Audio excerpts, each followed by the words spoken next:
تیرے در پہ مدینے میں بلا لو یا رسول اللہ، بلا لو یا رسول اللہ۔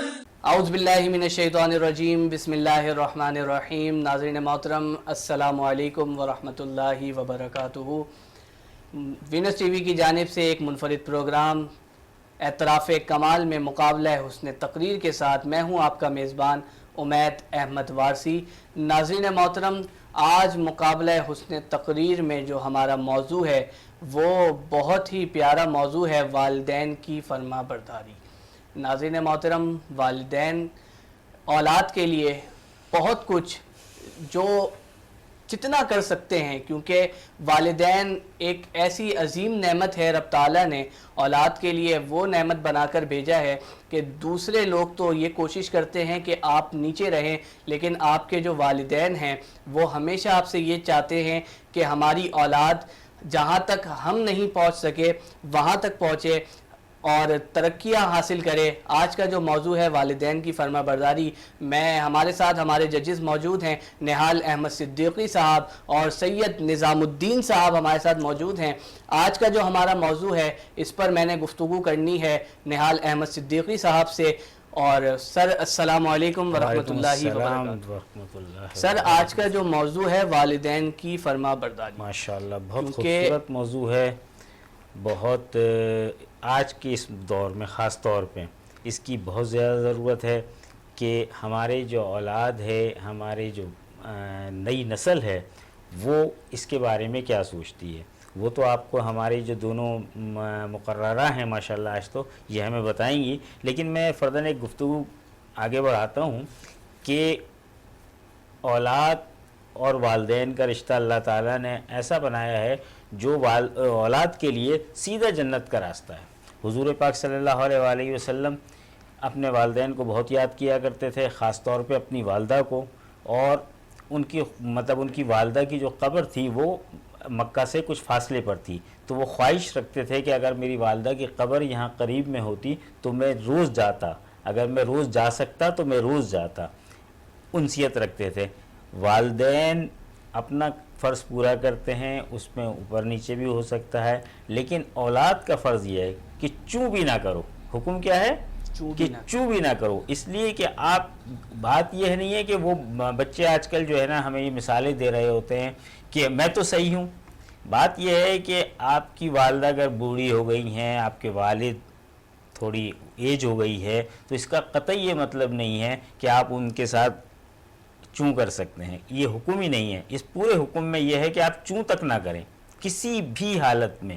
یہاں تک کہ حضور پاک صلی اللہ علیہ وسلم سے پوچھا گیا کہ اگر والدہ یا والد وہ مختلف مذاہب سے ہیں تو پھر کیا حکم ہے، تو اس کے لیے بھی وہی حکم ہے، ان والدین کے لیے بھی وہی حکم ہے جو اللہ کو یا حضور پاک صلی اللہ علیہ وسلم کی شریعت کو نہیں مانتے، ان کے لیے بھی سیم حکم رکھا گیا کہ آپ چوں تک نہ کریں، کیونکہ یہ سیدھا جنت کا راستہ ہے۔ اسی لیے کہا جاتا ہے کہ ماں کے قدموں تلے جنت ہے، کہ ماں کی خدمت کریں، ماں باپ کی خدمت کریں تو سیدھا جنت میں۔ حضرت ابراہیم علیہ السلام، حضرت اسماعیل علیہ السلام اور تمام انبیاء کرام، بہت سارے انبیاء کرام کی سنتیں فرما برداری پر ہمارے پاس موجود ہیں۔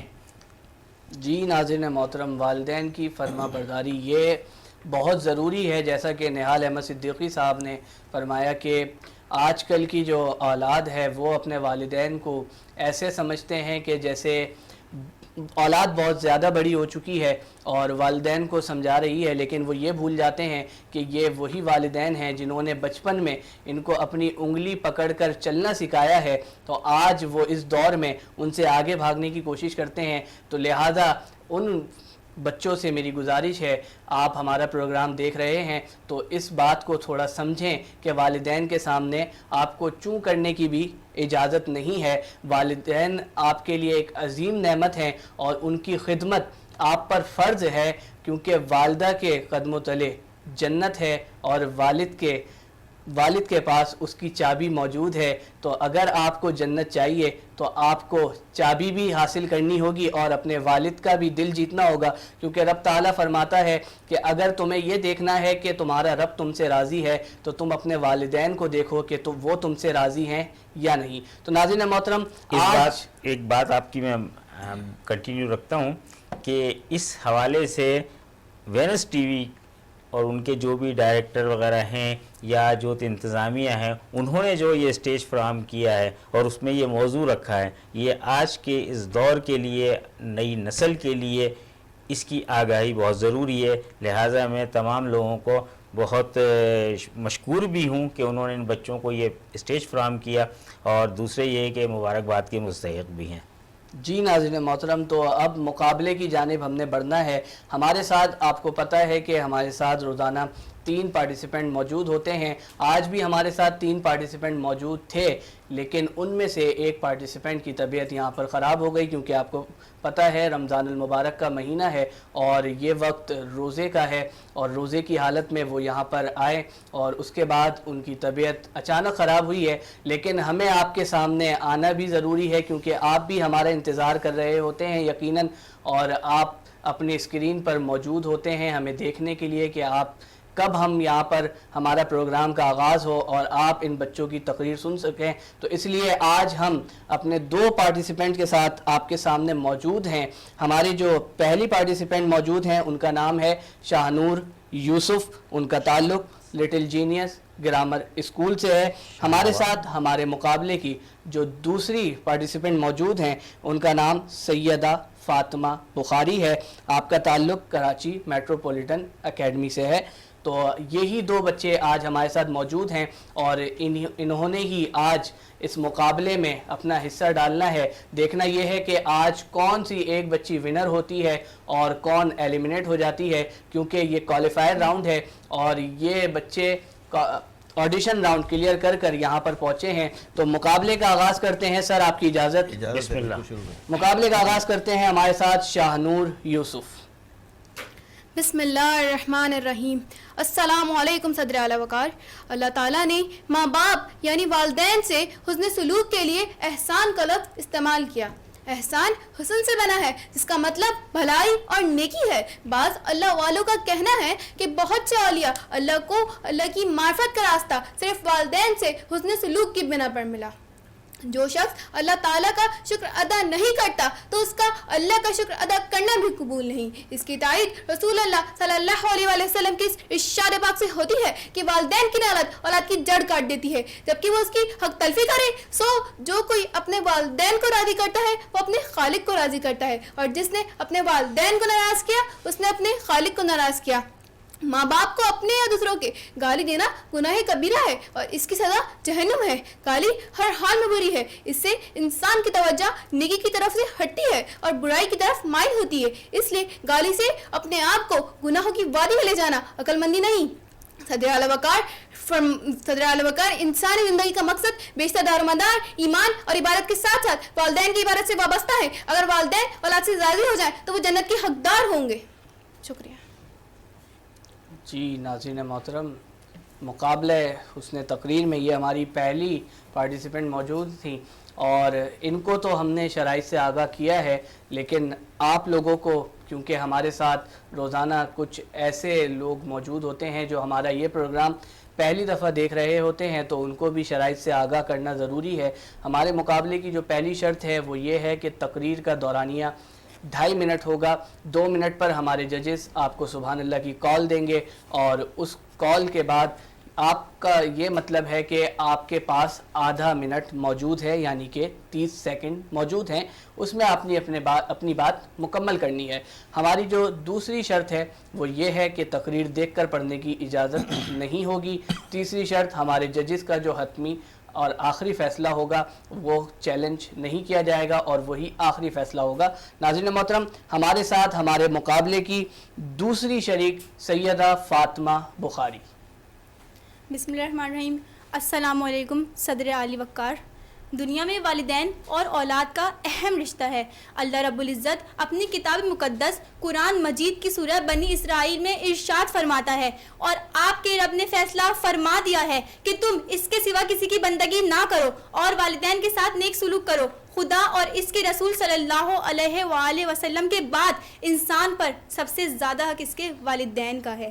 والدین کی حق کی اہمیت اور عظمت کا اندازہ اس بات سے لگائیے کہ قرآن مجید نے جگہ جگہ والدین کے حق کو خدا کے حق کے ساتھ بیان فرمایا اور خدا کی شکر گزاری کے بعد ماں باپ کی شکر گزاری کی تاکید کی۔ صدر علی وقار حضرت عبداللہ بن مسعود کہتے ہیں، ایک شخص اپنے ماں باپ کو روتا ہوا چھوڑ کر نبی محترم کی خدمت میں حاضر ہوا تو آپ نے فرمایا، جاؤ اپنے ماں باپ کے پاس واپس جاؤ اور ان کو اسی طرح خوش کر کے آؤ جس طرح تم ان کو رلا کے آئے ہو۔ صدر علی وقار حضرت عبداللہ بن مسعود کہتے ہیں، میں نے نبی اکرم صلی اللہ علیہ وآلہ وسلم سے پوچھا کون سا عمل خدا کو سب سے زیادہ محبوب ہے؟ آپ نے فرمایا وہ نماز جو وقت پر ادا کی جائے۔ میں نے پوچھا اس کے بعد؟ فرمایا والدین کے ساتھ حسن سلوک۔ میں نے پھر پوچھا اس کے بعد؟ فرمایا خدا کی راہ میں جہاد کرنا۔ جناب صدر، ایک شخص نے نبی کریم صلی اللہ علیہ وآلہ وسلم سے پوچھا والدین پر اولاد کا کیا حق ہے؟ آپ نے فرمایا والدین ہی تمہاری جنت ہیں اور والدین ہی تمہاری دوزخ ہیں، یعنی ان کے ساتھ نیک سلوک کر کے ان کا حق ادا کر کے تم جنت میں داخل ہو سکتے ہو اور ان کے حقوق پامال کر کے تم جہنم کا ایندھن بنو گے۔ صدر علی وقار، میں اپنی اس تقریر کا اختتام ان چند الفاظ میں کرنا چاہتی ہوں، اگر ممکن ہوتا کسی کو عمر لگانا، اگر ممکن ہوتا کسی کو عمر لگانا، میں اپنی ہر سانس اپنے والدین کے نام لکھتی۔ شکریہ۔ سبحان اللہ۔ ناظرین محترم، ہمارے مقابلے کا یہاں پر اختتام ہوتا ہے، رزلٹ کی جانب بڑھنا ہے، لیکن اس سے قبل میں یہ بات کرنا ضرور چاہوں گا کہ شاید اگر آج یہاں پر وہ 30 پارٹیسپینٹ ہوتی تو یہ مقابلہ اور زیادہ دلچسپی رکھتا، کیونکہ ان دونوں کی تقریر میرے حساب سے، کیونکہ ہمارے ججز نے کمنٹس کرنا ہے وہی بتائیں گے، وقت سے پہلے مجھے ایسا لگا ہے کہ وقت سے پہلے انہوں نے ختم کر دی ہے یا پھر یہ بھول گئے، جو بھی ہمارے ججز بتائیں گے، لیکن اس سے پہلے ہم جائیں گے ایک چھوٹے سے بریک پر، اس کے بعد ہم آپ کو ججز کے فیصلے سے آگاہ کریں گے۔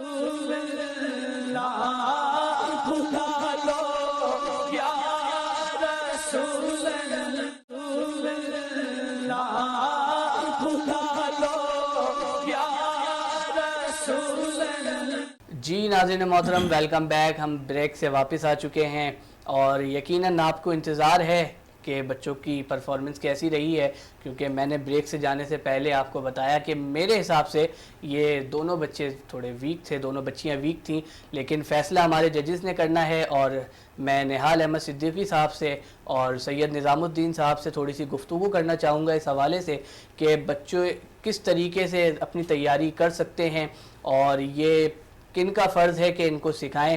جی سر نہال، آپ کیا کہتے ہیں کہ مجھے تو بڑے ویک لگے آج؟ والدین کی فرما برداری، بات یہ والدین کی فرما برداری تو یہ بچے کر لیں گے، لیکن والدین کا بھی کچھ فرض ہوتا ہے۔ تو سب سے پہلے فرض تو والدین کا ہے کہ جب بچے کو ایک شوق ہے، اس میں وہ ٹیلنٹ موجود ہے کہ جو اس فن تقریر میں توازمائی کر سکتا ہے، تو والدین کو چاہیے کہ وہ جو ہے ان کو اپریشیٹ کریں، ان کو ٹائم دیں۔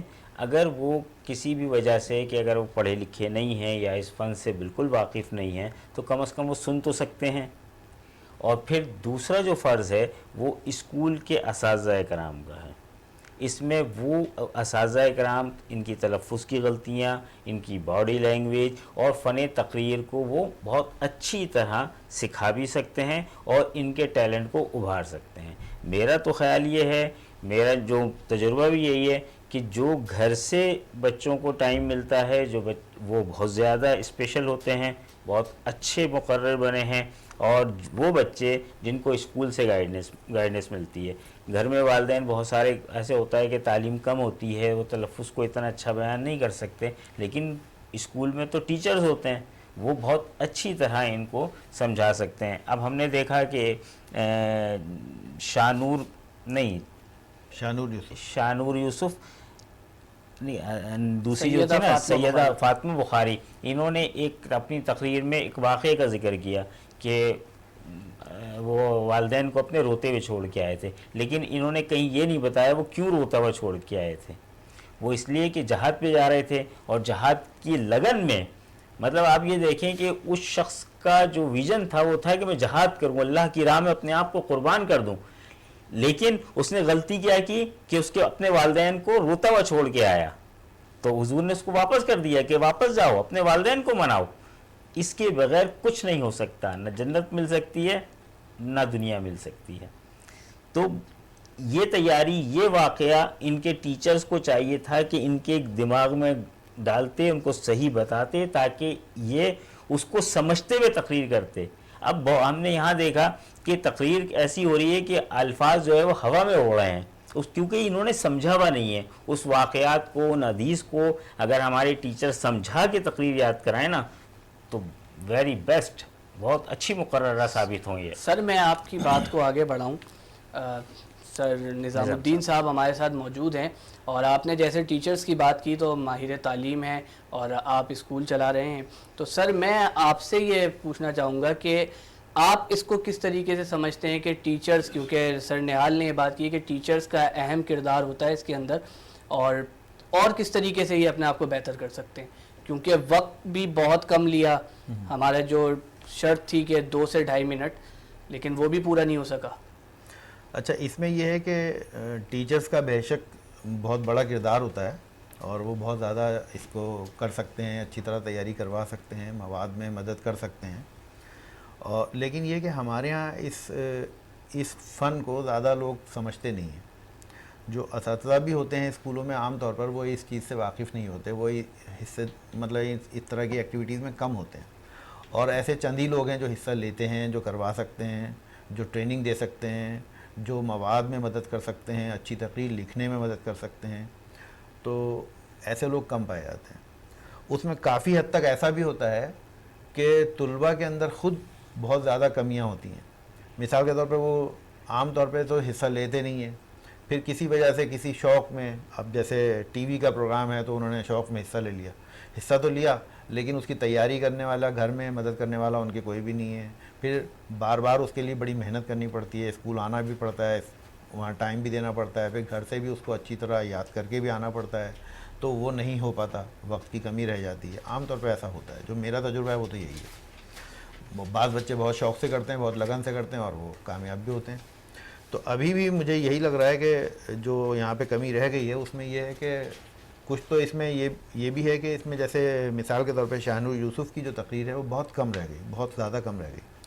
اس میں بچے اپنے ذہن سے بھی کچھ سوچ سکتے ہیں، کیونکہ اتنے چھوٹے تو نہیں ہیں نا، یہ بہرحال سیکنڈری کلاسز میں آ گئے ہیں، تو اس کا مطلب یہ بڑے ہیں. انہوں نے بہت دفعہ سنا ہوگا، وعظ سنے ہوں گے، تقریریں سنی ہوں گی، لوگوں کی باتیں سنی ہوں گی، احادیث بھی سنتے رہتے ہیں بچے، تو وہ اس میں انکلوڈ کر سکتے ہیں. بہت کامن سی بات ہے، بہت ایک عام سی حدیث ہے. کسی نے پوچھا حضور سے کہ میرے حسن سلوک کا سب سے زیادہ حقدار کون ہے؟ انہوں نے فرمایا تیری ماں. حضور صلی اللہ علیہ وسلم نے فرمایا، صلی اللہ علیہ وآلہ وسلم نے فرمایا کہ تیری ماں. اس نے دوبارہ پوچھا کہ اس کے بعد میرے حسن سلوک کا کون حقدار ہے؟ انہوں نے پھر حضور صلی اللہ علیہ وسلم نے پھر دوبارہ فرمایا تیری ماں. تیسری مرتبہ پوچھا حضور صلی اللہ علیہ وسلم نے، تو تیسری مرتبہ بھی کہا تیری ماں. چوتھی مرتبہ پوچھا تو پھر انہوں نے کہا تیرا باپ. ٹھیک ہے نا. تو یہ والدین کے متعلق احادیث کئی موجود ہیں. یہ تو ایک حدیث ہے، اس کے متعلق کئی موجود ہیں. تو اگر وہ شامل کر لی جائیں، پھر تیاری کرتے وقت ایک ٹائمر جیسے ہمارے پاس ہوتا ہے، ویسے گھروں میں ہر ایک کے پاس ہے. آج کل تو موبائل کے اندر وہ چیز، اس کا گیجٹ موجود ہوتا ہے باقاعدہ. تو اگر وہ ٹائم نوٹ کر کے تیاری کریں، اپنا لہجہ بنائیں. شاہ نور کی غلطی یہ بھی ہے کہ انہوں نے بہت تیزی کے ساتھ پڑھ دیا.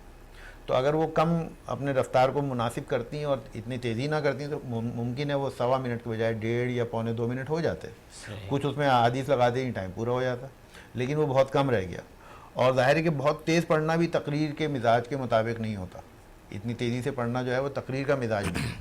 تقریر کو تقریر کی طرح پڑھنا چاہیے. تقریر کا مطلب ہم یہ کرواتے کیوں ہیں؟ تقریر جو ہے وہ ایکسٹرا کیریکولم ایکٹیویٹی کہلاتی ہے. وہ کیوں ہے؟ وہ موضوع کے مطابق بات کرنا سکھاتی ہے، سلیقہ سکھاتی ہے، بولنا سکھاتی ہے، لہجہ بنانا سکھاتی ہے. اب بلا وجہ میں لہجہ بہت تیزی سے بولنا بہت تیزی سے بولنے میں ہوتا ہے کہ وہ الفاظ کا امپیکٹ اثر مؤثر نہیں ہو پاتا، ٹھیک ہے نا. تو جب لوگ اپنے لہجے کو قابو میں رکھنا جانتے ہیں جو لوگ، وہی تقریر بھی اچھی طرح کرنا جانتے ہیں. جو لوگ تقریر کرتے ہیں ان کا لہجہ بھی وہ جانتے ہیں اچھی طرح کہ ہمیں کس وقت کس طرح کا لہجہ استعمال کرنا ہے، تیز بولنا ہے، کم بولنا ہے، سلو بولنا ہے، اس کا اتار چڑھاؤ کیسا ہے الفاظ کا، وہ اچھی طرح جانتے ہیں.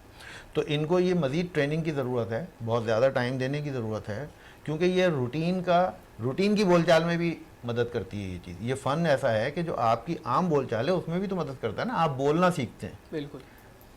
بس تو ان کے لیے یہی ہے کہ آئندہ جب یہ تیاری کریں، اس کے بعد جب بھی کریں، ایک تو بھرپور اس میں ٹائم دیں، اس کو یاد اچھی طرح کریں، پھر اپنے لہجے کو کنٹرول کر کے بولیں. پھر جب تیاری کریں تو مواد کو اس طرح جج کریں کہ اس کا پیرامیٹرز دیکھیں اپنا، کہ وہ ٹائم کے مطابق جو آپ کو اسپیسیفک ایک ٹائم بتا دیا جاتا ہے، آپ کو معلوم ہوتا ہے، تو آپ ٹائمر لگا لیں اور پھر اس کے بعد سیٹ کریں، اس کے مطابق کریں. اگر وہ کم ہے تو کچھ اور اس میں شامل کریں، تو اس طرح وہ چیز پوری ہو جائے گی. جی ناظرین محترم، آپ نے ہمارے ججز کی گفتگو سنی، اور ان دونوں پارٹیسپینٹ کے لیے خوشخبری تو ہے، کیونکہ خوشخبری یہ ہے کہ ان کے ساتھ جو ایک اور شریک تھے وہ ایلیمنیٹ ہو چکے ہیں پہلے ہی. اب مقابلہ ان دونوں کے درمیان ہے، اور میں امید یہی کرتا ہوں کہ ان میں سے جو بھی ونر ہوگا وہ آگے جا کر کوارٹر فائنل کے لیے بہترین تیاری کرے گا، اور یہاں پر آ کر کوارٹر فائنل میں ہمیں یہ دکھائے گا کہ ہاں میرے اندر یہ صلاحیت موجود ہے اور میں نے اس پہ ورک کیا ہے. رزلٹ کی جانب بڑھنے کا وقت ہے، اور میں آج دوبارہ نہال احمد صدیقی صاحب کی جانب بڑھوں گا کہ آپ رزلٹ سنائیں. بہت اچھے، جو حکم آپ کا. سیدہ فاطمہ بخاری یہ آج جو ہے مقابلہ جیت کر اگلے راؤنڈ کے لیے کوالیفائی کر چکی ہیں کوارٹر فائنل کے لیے. آپ لوگوں کو مبارک ہو، اور جو باتیں نظام صاحب نے آپ لوگوں کو بتائی ہیں اس کا خیال رکھتے ہوئے اپنی تقریر تیار کیجیے گا. جی ناظرین محترم، سیدہ فاطمہ بخاری کو بہت بہت مبارکباد، اور ہمارے ساتھ جو شانور یوسف ہیں ان کے لیے بھی دل چھوٹا کرنے کی بات نہیں ہے، یہ ہو جاتا ہے عموماً. آپ یہیں آ کر سیکھیں گے، اور کچھ آپ نے گھر پہ بھی پریکٹس کرنی ہے، کیونکہ یہاں پر ججز موجود ہیں اور یہ اپنے اس فن میں ماہر ہیں. اس کا مطلب یہاں پر اس لیے موجود ہیں تو یہ بھی ان کی حوصلہ افزائی فرماتے ہیں، ان کی رہنمائی فرماتے ہیں، تو یہاں سے بہت ساری چیزیں ان کو سیکھنے کو ملتی ہیں. تو دل چھوٹا کرنے والی کوئی بات نہیں ہے. یہ ان کے لیے بہت بڑا موقع تھا کہ وینس ٹی وی نے ان کو یہاں پر موقع فراہم کیا. ان کے لیے خوشی کا لمحہ بھی ضرور ہوگا، کیونکہ یہ گھر والے ان کو ٹی وی پر اس وقت دیکھ رہے ہوں گے. تو ناظرین محترم، اسی کے ساتھ ہمارے مقابلے کا یہاں پر اختتام ہوتا ہے. مجھے دیجیے اجازت. اللہ نگہبان. تیرے در پر مدینے